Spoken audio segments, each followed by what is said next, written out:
3 araw na ako sa bahay ni Jacob. Nabigla ako nang tumawag ako sa parents ko at malaman ko na alam nilang nasa bahay ako ng binata. Ayaw pa rin akong makausap ni Daddy, kaya hinayaan ko na lang muna siya. Nakaupo ako sa dining table at nagkakape. Hinihintay kong pumunta doon si Jacob para makapagpaalam ako na lalabas. Pumasok siya sa dining at naupo. Tumayo ako at ipinagtimpla siya ng kape. Ganoon ang ginagawa ko 3 araw na.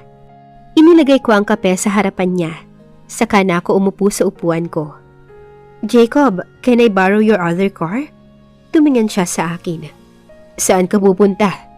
"Ngayon kasi yung meeting namin ni Zoran. Hindi pwedeng hindi ako pumunta. I'm still his employee."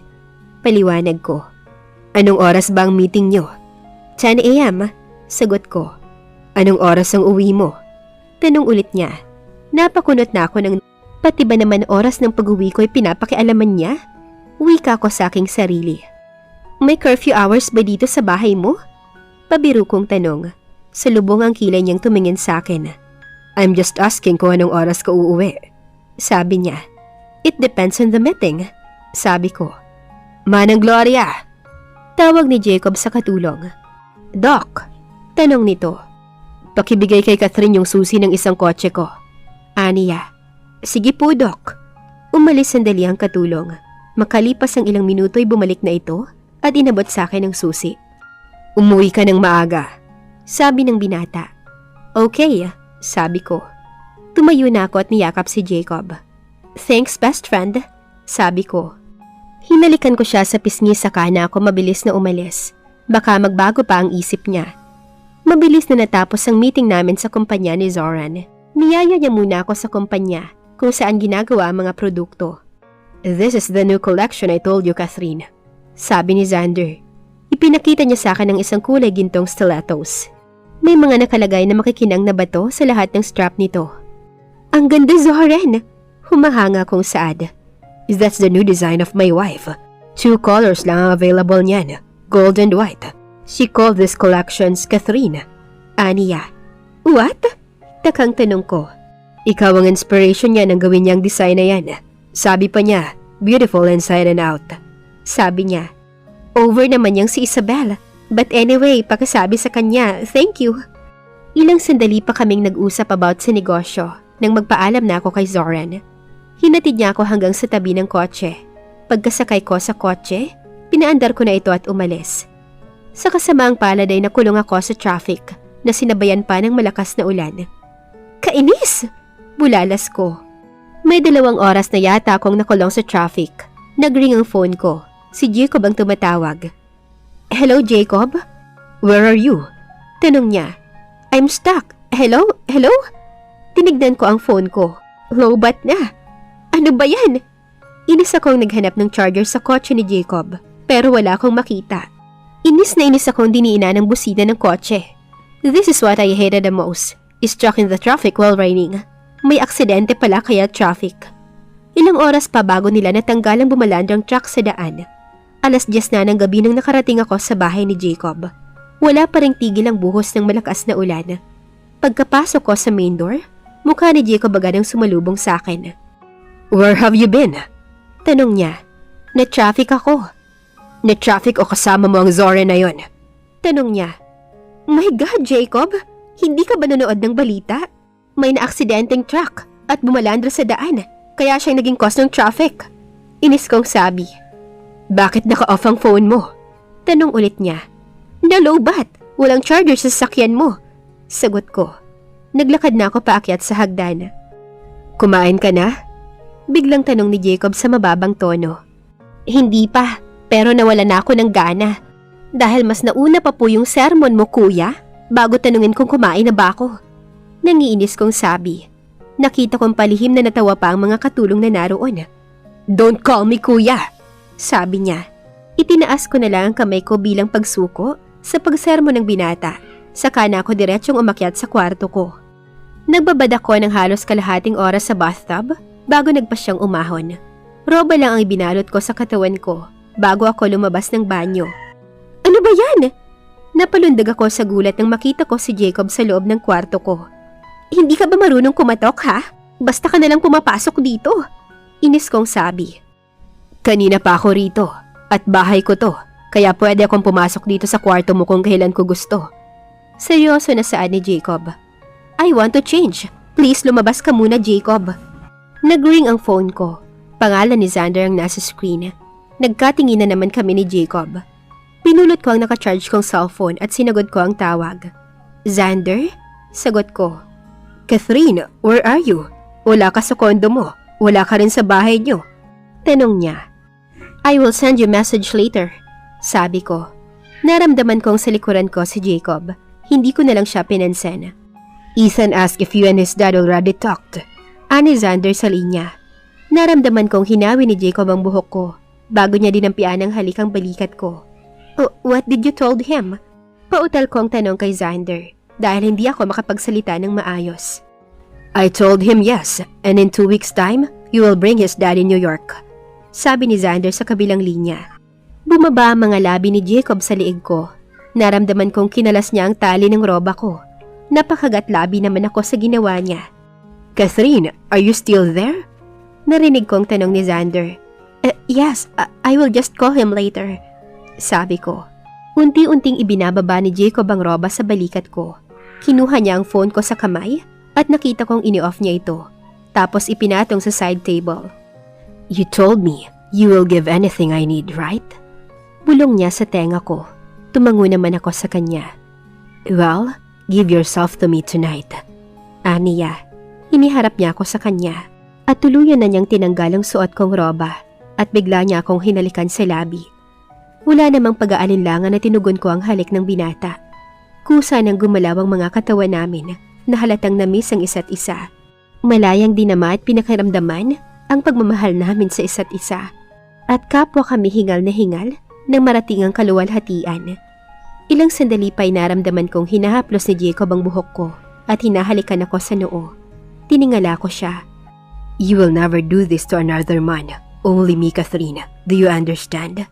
Sabi niya na nakatitig sa akin. Tumango ako at muli siyang hinalikan sa labi. Madaling araw na nang makatulog kami. Nagising ako kinaumagahan na wala na si Jacob sa tabi ko.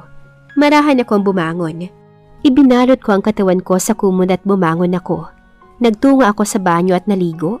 Pagkatapos ay nagsuot ako ng bathrobe. Saka lumabas ng banyo at pumunta ako sa walk-in closets. Nagulat pa ako nang biglang magsalita si Jacob. Can't decide what to wear? Saan ba ang lakad mo? Tanong niya. Nilingon ko siya. Nakabihis na siya at handa nang pumunta sa ospital. Don't go out today, Catherine. Just stay inside the house. Aniya. But, don't go out. Mariin niyang sabi. Masama ang tinging ipinukol ko sa kanya bago siya umalis. Bumuntong hininga na lang ako at muling naghalungkat sa closets. Maghapon akong hindi lumabas ng kwarto. Masakit ang buong katawan ko. Maghapon akong nanood ng TV. Nagpahatid na lang ako ng sandwich at juice kaninang lunch. Hindi ko rin namalayang nakatulog ako. Madilim na nang magising ako. Tinignan ko ang orasan. 6:00 na ng gabi. Bumangon ako at nagtungo sa bathroom. Paglabas ko ng bathroom, kinuha ko ang laptop ko at naupo sa sofa. Nag-check ako kung may picture ni Ethan na sinend si Lani. Meron ngang message galing kay Lani sa messenger ko. Catherine, look what your son did. Sabi niya. Then naka-attach ang video ni Ethan hawak ang isang album. Hi Mom! I asked Mama Lani to print all the photos of Daddy that you sent me. Then I put in this album. Look Mom, I look like Dad, right? And the video ended there. Napangiti ako. I closed the laptop. Saktong bukas naman ng pinto ay pumasok doon si Jacob. Sabi ng mga maid hindi ka raw nag-breakfast at nag-lunch. Sandwich lang daw ang kinain mo. Nagkulong ka lang din daw dito sa kwarto. Sabi niya. I'm on a diet. Tinatamad kong sagot. Nagsalubong ang kilay ng binata. Diet? You're not that fat. Aniya. I know. Unlike your fat fiancé. Sabi ko. What? Pinipintasan mo si Nika? Aniya. Sort of. Sagot ko. Yes. Nika doesn't have a body and beauty like you. But I know she can be a good mother. Sayang lang at hindi siya binigyan ng pagkakataong magdalang tao. Aniya. Nasaktan ako sa sinabi niyang yun. Pero mas nag-sink in sa utak ko ang sinabi niyang hindi pwedeng magkaanak si Nika? Hindi pwedeng magkaanak si Nika? Tanong ko. Hindi. Tipid niyang sagot. Naliwanagan ang isip ko ngayon. Ibig sabihin, kung pwede lang magkaanak si Nika, hindi niya hahayaang may mangyari sa amin. And you don't want to marry her because she cannot bear a child? Lakas loob kong tanong. Of course not. Bigla niyang sagot. Nagulat din siya sa naging sagot niya. Talaga nga sigurong mahal niya si Nika. Ngayon, naiintindihan ko na. Ang pag-uwi niya sa akin dito sa bahay niya at ang nangyari sa amin kagabi ay parte lang ng paniningil niya sa kasalanan ko sa kanya. Ang pag-alis sa anak namin na gawa-gawa ko lang naman. Tatanggapin ko ng maluwag kung sa ganitong paraan niya ako gustong maparusahan. You really love her, sabi ko. Hindi siya kumibot na natiling nakatingin sa akin na para bang sinusuri ang reaksyon ko. Pero hindi ako papayag na makita niya akong nasasaktan. Ngumiti ako sa kanya. Why don't you marry her? Tanong ko. And if I marry her, will you protest? Nananansya niyang tanong. Why should I do that? We're just best friend. Ay mali pala. We're not best friend anymore. Tagasunod na ako sa gusto mo kahit nakapalit ay sarili ko. Sabi ko. Naningkita ang mga mata ni Jacob. Ngumiti naman ako sa kanya ng ubod ng tamis. Nilapitan ko siya at inabot ang butones ng long sleeves polo niya. Marry Nika, Jacob, so I can go back to New York and live my life there. Sabi ko. Hinuli ng mga kamay niya ang mga kamay ko. No, I will not let you go back there. You are mine and you cannot get away from me. Seryoso nang sabi. How many months do I need to stay here? Tanong ko. Hindi niya ako sinagot. Nakatingin lang siya sa akin. Bumuntong hininga ko at hinila ko ang mga kamay ko na hawak niya. You will stay here as long as I want. Aniya. But how about Nika? Wala kang planong ibahay siya dito? Kulit ko sa kanya. It's none of your business, Catherine. Tumalikod na siya sa akin. Lumapit siya sa pinto bago muling lumingon. Bumaba ka na at mag-dinner na tayo. Ayokong kumain. Pakisabi na lang kay Manang Gloria na pakidalhan na lang ako dito ng sliced fruits. Sabi ko. Sumampa ako sa kama at kinuha ko ang remote at ini-on ang TV. I said we will eat dinner. Pasigaw niyang sabi. Ayoko nga, lumabas ka na nga. Sigaw ko rin. Galit siyang lumabas ng pinto at pabagsak itong isinara. Pinigilan ko ang maluha nang mapag-isa na lang ako sa kwarto. Kahit kailan, alam kong hindi niya ako magagawang mahalin. Gaya ng sinabi ko sa kanya kanina, hindi na kami mag-best friend, kundi tagapuno na lang ako sa pangangailangan niya. At kaya ko magpakababa ng ganon sa kanya para lang sa anak ko. Naiiyak kong saad sa sarili. 2 weeks na ako sa Pilipinas. Kinancel ko ang plane tickets ko pabalik ng New York. Nauna nang nakabalik sa akin doon si Xander. Nasa kitchen ako at nagpa siyang magluto ng dinner namin ni Jacob. Nang biglang tumunog ang phone ko at isang unknown number na galing New York ang tumatawag sa akin. Sinagot ko yon. Hello? Sagot ko. Hello? Is this Catherine? Sagot ng sa kabilang linya. Speaking. May I know who's in the line, please? Sabi ko. Catherine, this is Mrs. Castro. Sabi niya. Hi, Mrs. Castro. How did you know my number? Tanong ko. I got it from Lonnie. Do I disturb you? Tanong niya. No, it's okay. I'm just cooking dinner. Sagot ko.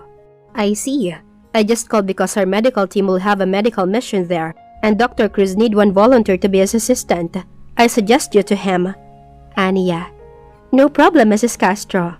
I will just contact Misty to get information about the medical mission. Sabi ko. Okay then, when will you come back here in New York? Tanong niya. Maybe next month. Sagot ko. See you soon. I want to make chit-chat with you, but I need to cut the line now. Sorry for disturbing you. Aniya. It's okay, Mrs. Castro. See you soon. Bye. Sabi ko saka ko na pinindot ang end button. Ini-off ko na ang gas stove. Tinawag ko si Manang Gloria para ihanda na ang table. Manang Gloria, kapag ready na, pakitawag na lang si Jacob sa kwarto niya. Doon lang ako sandali sa garden, may tatawagan lang ako. Bilin ko sa katulong. Okay, ma'am. Sagot niya. Naglakad na ako papunta sa garden. I-denial ko ang number ni Misty. Ilang ring lang at sinagot niya ito. Miss Catherine, tatawag din sana ako, naunahan mo ako. Sagot niya. Ganoon ba? Tinawagan ako ni Mrs. Castro. Can you please email me the details regarding the medical missions? I will be Dr. Cruz volunteer assistant. Sabi ko. Ay, ikaw pala Miss Catherine ang assistant ni Dr. Handsome. Sabi niya. Kumunot ang noo ko. Dr. Handsome? Nalilitong tanong ko. Yun po kasi ang tawag namin sa kanya, Miss Catherine. Binata pa yun at sobrang gwapo. Wala din siyang girlfriend, Miss Catherine, at mukhang bagay kayo. Sabi niya saka tumawa. Misty ha? Just email me the details and stop matchmaking. Sabi ko. Sorry, Miss Catherine. It's okay. I will wait for your email. Bye. Sabi ko saka ko na pinindot ang end button. Catherine? Lumingon ako nang marinig ko ang boses ni Jacob. Pinatawag mo ko kay Manang Gloria para kumain ng dinner. Pero nandito ka naman sa labas at nakikipagtawanan. Ang sungit talaga. Sino kayang mas gwapo sa kanila? Si Jacob o si Dr. Cruz? Baka kapag nakita ni Misty si Jacob ay kiligin din siya. Napangiti ako sa naisip kong yon. What's that smile for? Kunot na ang tanong niya. Nothing, sagot ko. Tumunog ang alerto ng cellphone ko. Nag-email na si Misty. Inopen ko yon at binasa. Sa makalawang medical mission at sa isang lugar ng mga katutubo ito sa bayan ng Zambales. Sino ba yung ka-text mo? Iritado ng tanong ni Jacob. Wala, halika na't kumain na tayo. Sabi ko. Nilampasan ko siya at pumasok na ako sa loob. Sumunod naman agad siya. Naupo na kami at nagsimulang kumain. Nag-aral ka ng pagluluto sa New York? Tanong niya sa akin. Hindi, bakit? Tanong ko din. Tumingin siya sa pagkain. Masarap ba? Tanong ko. Tumango siya pero hindi nakatingin sa akin. I live alone in New York. Nag-aral akong magluto mag-isa. Nanonood ako ng videos and I'm writing all the recipes I saw on the internet. Kaya natuto ako. Kwento ko sa binata. Hindi naman siya kumibo. Ipinagpatuloy ko ang pagkain ko. Aalis ako the day after tomorrow. Sabi niya. Tumingin ako sa kanya. Saan ka pupunta? I have important things to do. Pwede mong pasyalan ng parents mo. Mag-malling ka. Punta sa salon or anything you want to do. 2 days akong mawawala. Aniya. Kanina ay hindi ko alam kung paano ako magpapaalam sa kanyang pumunta sa medical mission. Pero ngayon, kahit hindi na ako magpaalam ay okay na. Okay, take care. Sabi ko. Hindi na siya ulit kumibo.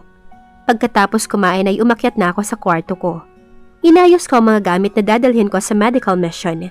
Itinago ko ito para hindi makita ni Jacob. Dumating ang araw ng pag-alis ni Jacob. Alas 5 pa lang ng umaga, pumasok siya sa kwarto ko at ginising ako. What? Sabi ko na inaantok pang nagbalot ng comforter sa katawan. Aalis na ako. Kailangang umalis ako ng maaga. Aniya.